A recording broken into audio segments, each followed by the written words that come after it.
Well, Sam Wilson here. Welcome back to Sam's Antique Motors. Today we're going to do a little video on reassembling the old steering column.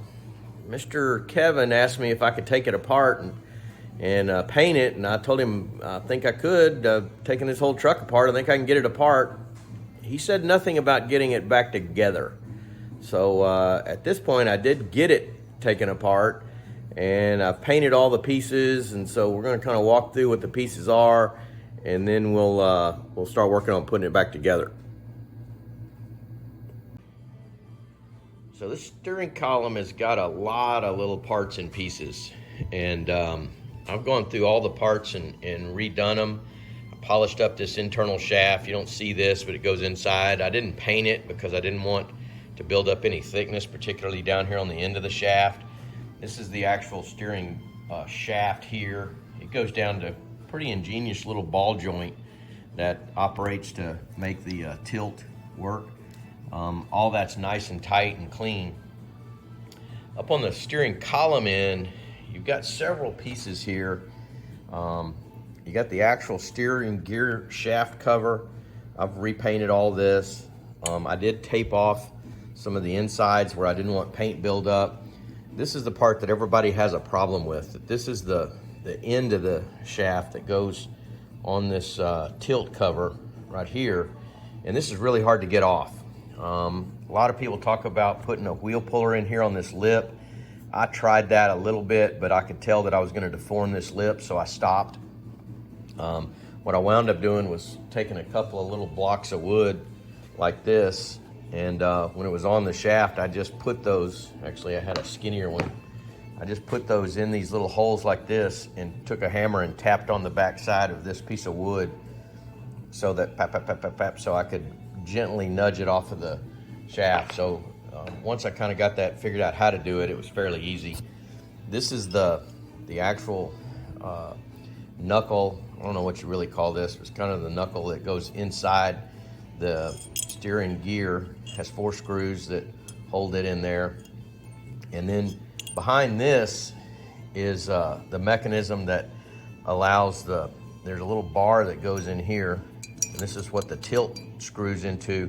It pushes these down, and when it pushes these down, it releases it off of this pin over here. I know that's sort of confusing, but I'll show that a little more here when we go to putting it back together. So then down at the bottom of the gear, there's a little spring clip, there's a little collar. This is a plastic piece. I've ordered a new one of these. It's probably okay, but it's got some little bitty stress cracks in it. This is a bearing, which I also ordered. It's a little gritty. I don't know if you can hear that or not, but it's a little gritty. So we're gonna replace that. And this is a really delicate little bearing. I think it's got 12 bearings in it. 1, 2, 3, 4, 5, 6, 7, 8, 9, 10, 11, 12, 13 bearings. And they just sit in this little plastic race retainer. So when I took it apart, those things naturally went everywhere, but I located all of them and put them back in the ring. There's another one similar on the upper end like this. Again, I just found all the little bearings. Got all the rest of the parts. These are the little washer, the race, the nut. All of these are in the reverse order. All these go up in the top of the steering shaft. This is the spring. There's a little square hole in there. You just put a Phillips screwdriver in and push it in. And then when you push it in, you turn it, and that little spring will pop out. These were the 2 special pins. These pins hold this knuckle and is what the tilt pivots on. So these little pins go down in here. And the way I got those out is I took a 1032 screw and screwed it down with a washer on it, screwed it down into this little pin down in here, and then I took a compression nut and I ground a little piece off of it so it would sit on and spraddle the covering, which was here. And then I put a washer and a nut, and I just screwed this thing. I got a picture of that operation, and I just screwed this, and it just pulled it right out of there. So I had to get a little bit creative on how to pull those out. But once I got that all set up, it actually came out pretty easy.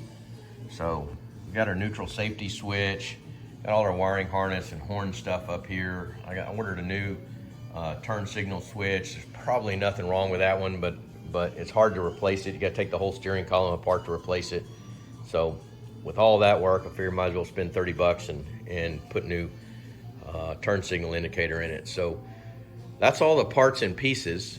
They've all been bead blasted with glass bead and then prime with DP90 sealer primer sealer, and then we use the ALK 200 with a little bit of a satin finish to put all these parts back into black. And now we're going to go about putting them back together. So the first part to work on is putting all these little stops back in here. So this pin goes through here. I'm not sure I had to take this out, but I did. And it has these two little levers in there that have all these gears on them. And these are what connect into the tilt mechanism. There's a little spring in there. There's a hole. See that little hole? And this pin gets driven through there to hold those in place. And there's another little spring right here, goes down in this hole. I'm not sure I can get it with my fingers in there. It goes right down in that hole, sits underneath this piece. And this piece is what actuates these levers to make the tilt work. This piece does have a kind of a crazy bulge in it, but I think that's supposed to be there. There's no way that would be bent inside this deal, so I think that's supposed to be there. And the tilt lever screws into the end of this.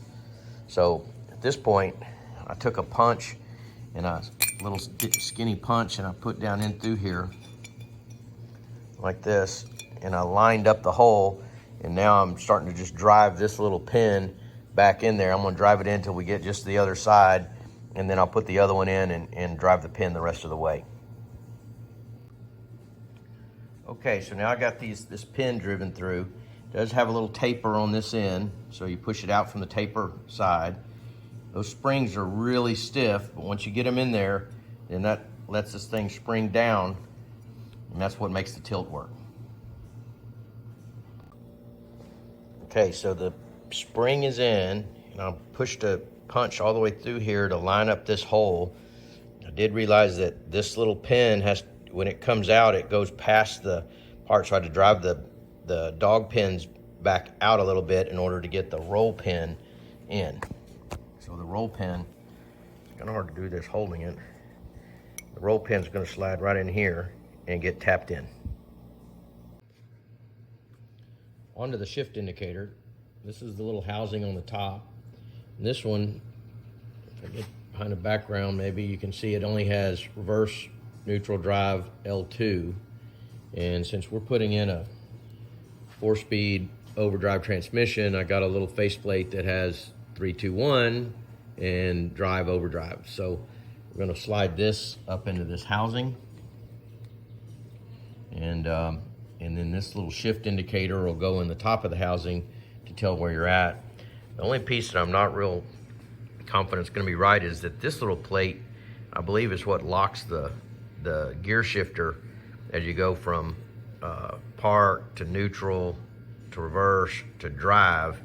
And then you have this piece right here. So this is really where the 3, 2, 1 is going to be.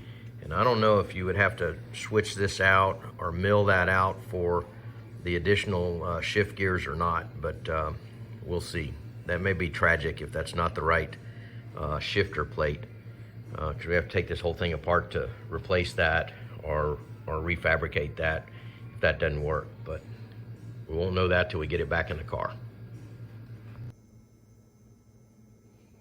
Okay, the parts came in, and now we're working on putting this steering column back together. So the first thing I did was I came in here and I fed this wiring through this shifter coupling, and then I worked these this little spring washer, wavy washer, and this into the inside of this tube. And now we're going to work on putting the knuckle back in. Actually, the next thing we got to do is slide this arm with this foam insulator up into this shaft, and then we're going to put the coupling on. So I'm going to kind of work this in. This little deal here has a new rubber bushing. It's going to slide up in the in this section right here. The neutral safety switch lever has to come out here, and then we're going to put this, once it pokes through this hole, we're going to put this washer and this little spring clip on to hold all that together. Okay, we got the gear shift shaft pushed up in there. Unless you want to do this twice, be sure you route the turn signal switch through this housing first, and then go through this housing next. See how it feeds through there. And now we got this coupling for the tilt lined up with the screw holes. And we're going to put 4 of these little screws like this in here. All right. So we tightened up the bolts holding this universal joint in place, and it's got, it'll only go one way as long as the pin here is up north of this gear shift lever. The bolts that hold it in are different widths apart, so it'll only go one way. Then we slid this shaft, this U-joint shaft in, and it looks like the bar that has the piece coming down here goes to the top with this pin, because that allows it to pivot up and down smoothly like that. I think we're going to throw a little bit of grease on there before we get too carried away with the next step. Okay, I put a little glob of grease all around this ball joint, and I very gingerly put all these 13 ball bearings in this little plastic race, greased them so they'd stay in place, and dropped them in this hole. Now I'm going to attempt to slide this on top of this drive shaft and put the outside bearing in. With dexterity gained only from years of playing operation, I gingerly put this in here, only briefly touching the threads with a little grease on there. Now I'm going to put the race and the nut and the lock nut back on these threads.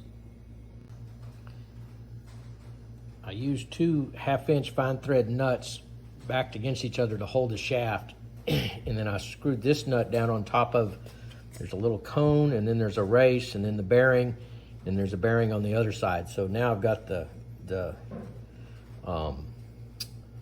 preload set on this so it doesn't have any wiggle in it, and it's just got just the right amount of tension. So now we're ready to see if we can put this knuckle back in these grooves, which is going to require somehow pushing these 2 pins down to snap into that pin. Okay, that was a little easier than I thought. I just took a screwdriver and pushed this down while pushing against this with my belly, and it just went, I went left, right, and it just ratcheted right in there. So now we got a nice steering shaft, and with the tilt wheel in there, this should be able to tilt just fine. Now all I got to do is figure out how to get right down in this little hole is where these 2 locking pivot pins that were such a pain in the ass to get out. They look like this. So we're going to drop this right down in that hole, and that should lock this thing up. So I got it all put together except for one tragic screw up. This little piece of mounting bracket needs to go on before this piece of rubber. And there's no way to get that on either through this end or through this end without taking this shaft back out a little bit to let it slide over the end. So given that, I thought I would demonstrate how to re-pull these pins. You see here I took a little compression washer and set it up on here. And this compression washer just slides over allows that pin to come up through that. I had to shave a little piece off of the washer to get it to come up over this little hump like that. Then I'm going to tighten it up and spin this down, and it'll pull that pin out. For those of you pondering that last segment, yes, it does take a big belly in order to push that in, so it's taken me years to reach a point where I can do that. Now we've shifted to this end of the steering shaft, and so we've got a new one of these, and it's in white. I don't know if you can see it, but there's some little stress cracks around the perimeter of this. We've got a new one. So we push that on. The bearing is a little bit different. So the bearing that came out of it looks like this. The bearing that they sent looks like this. But I think it's still going to work. So I'm going to take and pack this bearing as best I could with a little grease. And I'm going to set it right up in there. And I may look at getting a washer to put before this, which goes on with this little ring clamp, spring clamp gadget, hooks right in here to hold all that together. Okay, in the vein of nothing ever being simple, this little bearing right here didn't have anything to hold it in. And I was afraid it was just going to come sliding out of there. The old one didn't have anything either, except it had a little O-ring in the inside. I thought about just cleaning, in fact I did clean it up and reusing this one, but it's still a little shaky. So there's a little O-ring down in there, and that O-ring kind of holds it in place. This new one doesn't really have, it has some grooves, but it doesn't really have an O-ring in there. So I just kind of quickly fabricated a little washer out of some stainless steel I had that'll sit up inside here. And in order to make that work, I had to come in here and just shave a little bit off of this. There's two little lugs like this, so that this recesses back up in there a little further. So now this bearing should sit up in there like that. Looks like I might have to do just a tad more shaving on this to make it fit, but that's going to fit up in there like that. And then this is going to slide over the top of it, and that'll hold that bearing up in that race. So I think that'll be a needed improvement. I'll recommend that to General Motors. Okay, I got that proverbially unscrewed. Put this back all together. Got the little stainless steel bearing keeper in there, all nice and tight. Got the pins back in these two little holes right here.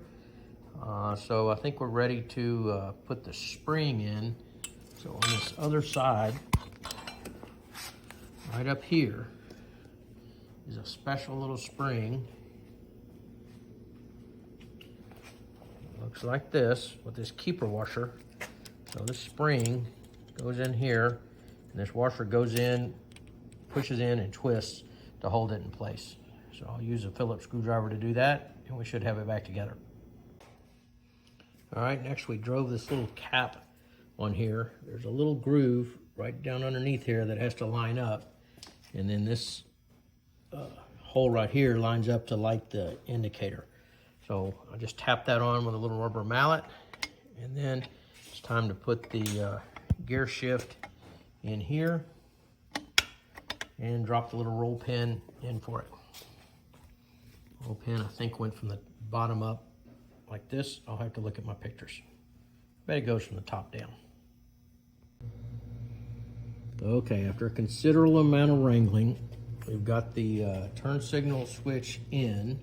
Had a little trouble getting it past this hazard light switch, but I think I got it all good. This is the tilt knob. We didn't have an indicator before.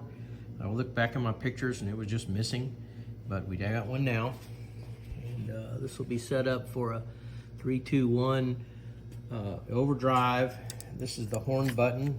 So we'll put the horn retainer on here in just a second. And I think we got just about everything put back together. Okay, we got her all fixed up. Gear shift in, turn signal in, tilt in. Going with an aftermarket steering wheel. So we've got that all mounted up with the horn connection. Wiring cables going down through the column. Get a couple fingerprints off of there. Got the neutral safety switch on. Got this lower end all buttoned up, nice and tight. So I think we got it ready to go back in the car. We'll see if we can make it work. Okay, just to wrap up, we got steering column back in. Everything looks good.